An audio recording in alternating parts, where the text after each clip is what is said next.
আসসালামু আলাইকুম। আজকে আপনাদের দেখাবো এবং শোনাবো কিছু মিস্টেক তুফান সিনেমার আর কিছু বদমাইশি পরিচালকদের বদমাইশির কথা শেয়ার করব।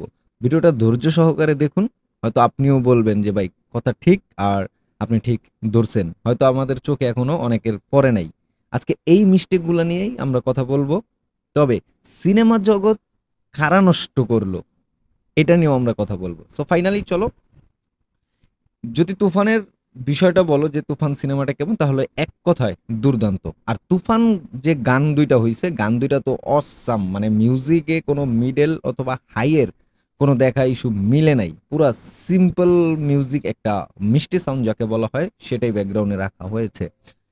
আর কালারের দিক থেকে এক কথাই অসাম, অসাধারণ। আর তুফানের গানের মধ্যে একটা র্যাপ আছে, র্যাপটা তো আরো অসাম, যা পুরা গানটা মানে তুফানের যে পার্টটাই পুরা তুলে ধরছে। আর বাস্তবতার সাথে র্যাপ গানের অধিকাংশই মিল, অনেকটাই মিল, পুরাই বাস্তব কথা বললেই চলে।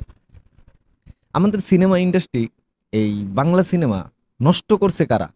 নষ্ট যারা করছে তারা এখনো গুড়গুড় করছে এফডিসিতে, মিডিয়াতে তাদের এখনো দেখা যায়, এবং বড় বড় কথা বক্তব্য তারাও এখনো দেয়। কিন্তু আমরা অনেকেই ভুলে গেছি তাদের সেই ঐতিহাসিক ঘটনা। তাদের সেই ঐতিহাসিক ঘটনাটা কি? ঘটনাটা এই যে একটা সময় 2005-এ, সময় 2005-4 সময় তারা কিছু সিনেমা বের করে রাজ্জাক সাহেবের পরে আর কি। আহ, জসিমউদ্দিন, আলমগীর সাহেব, তাদের পরে কিছু সিনেমা আমাদের বাংলাদেশে তৈরি হয়। সেই সিনেমাগুলো এতটাই অশ্লীল যে পোস্টারেই অশ্লীলতা থাকতো। আর সেই সিনেমাগুলো বেশিরভাগ করা হইতো মুনমুন নায়িকা আমিন খান অথবা আলেকজান্ডার প্রেজেন্ট থাকতো। আর এই সিনেমাগুলাতে পোস্টারগুলাই করতো অশ্লীল, যাতে এই পোস্টার দেখে সিনেমাগুলা হিট হয়। মানে এক কথায় অশ্লীলতা দিয়ে তারা হিট করার চেষ্টা করতো একটা সময়, তবে সেটা খুবই অল্প সময়। আর সেই সিনেমার গানগুলো আজও চলে। কোথায়? গুগলে www.x.com-এ আপনি যাবেন, সেখানে দেখবেন সেই গানগুলো এখন সেই অশ্লীলতার জগতে বসবাস করছে। তো এই যে সিনেমাটা যে নষ্ট করলো, যারা ভাবলো যে অশ্লীলতা দেখিয়ে আমরা সিনেমা হিট করব, সেই চিন্তা চেতনার বুইরা খাটাসগুলা কিন্তু আজও আছে। এদের যেখানে দেখবেন সেখানে জুতা পিটা করবেন। আর সাংবাদিক ভাইরা এদের থেকে বিরত থাকবেন, কারণ এরাই সিনেমাটা নষ্ট করছে। আবার এই সিনেমা এখন নতুন করে স্বপ্ন দেখাচ্ছে নতুন তরুণরা, নতুন ডিরেকশনের মাধ্যমে, নতুন আপডেট যুগের কালার, বিএফএক্স, এগুলো দিয়ে আবার সিনেমাকে নতুনভাবে দাঁড় করানোর চেষ্টা করছে।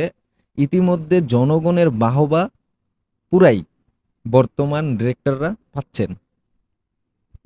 তো এই ছিল সিনেমা জগতের মূল নষ্টর কারিগর, এই বুইরা খাটাসগুলা। তাদের থেকে দূরে থাকবেন, তাদের চাপা থেকে দূরে থাকবেন অবশ্যই। এবার আসেন তুফানের মিস্টেক। তুফানের মিস্টেকটা হচ্ছে টেইলরে, হয়তো সিনেমায় থাকতে পারে, সিনেমা এখনো বের হয়নি, আমরা সিনেমা দেখলে বুঝতে পারবো। 80 দশক 90 দশকের যে কালারটা লইছে, এক কথায় অসাম কালারটা হয়েছে। আর কালারটা হলিউডের একটা কালার ফিল আমাদের দিছে।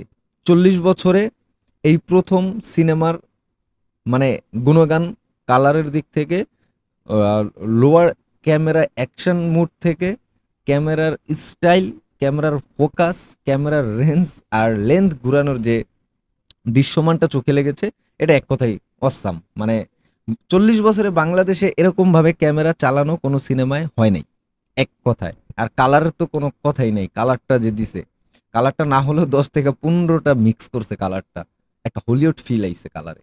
অসাম। ধন্যবাদ বর্তমান ইয়াং ডিরেক্টরকে, যে বর্তমানে যারা সিনেমা দেখে, সিনেমা পোক যারা, তারা কি চায় এটা ধরতে পারছে, কিছুটা হলেও ধরতে পারছে। তো সামনে এগিয়ে যাবে এই কামনাই করি। তুফানের মিস্টেক হচ্ছে আপনার এই যে 80 90 দশকের সিনেমায় কিন্তু খুব তরোয়াল চালানো হয়, চাক্কু ছুরি চালানো হয়, সেটা কিন্তু আমরা টেইলরে দেখতে পাই নাই। ধরতে পারছেন মিস্টেকটা? তো এই সময় মানে উড়াদুরা তরোয়াল দিয়ে একলাই 4 জন 5 জন 10 জন 15 জন একলাই ফিট করে দেয় নায়কে, এরকম দৃশ্য কিন্তু থাকাটা আমাদের জরুরি ছিল, মানে অ্যাকশন মুড, যে কোবাকুবির যে একটা মুডস, এই মুডটা থাকলে কিন্তু মানে আরো আকর্ষণ করতো মানুষকে, যে এটি কি করতেছে, মানে কুত্তা পাগলের মতো যে কোবান শুরু করে শত্রুপক্ষকে। এই সিনটা কিন্তু অবশ্যই মিস করার মতো, চোখে লাগার মতো, এটা আমার চোখে পড়ছে। কারণ এই জগতের সিনেমা, অ্যাকশন মুভির সিনেমায় এই দৃশ্যটা থাকাটা আমি মনে করি জরুরি ছিল। হয়তো সিনেমার মধ্যে থাকতে পারে, আমরা পেতে পারি, আশা করি পাবো।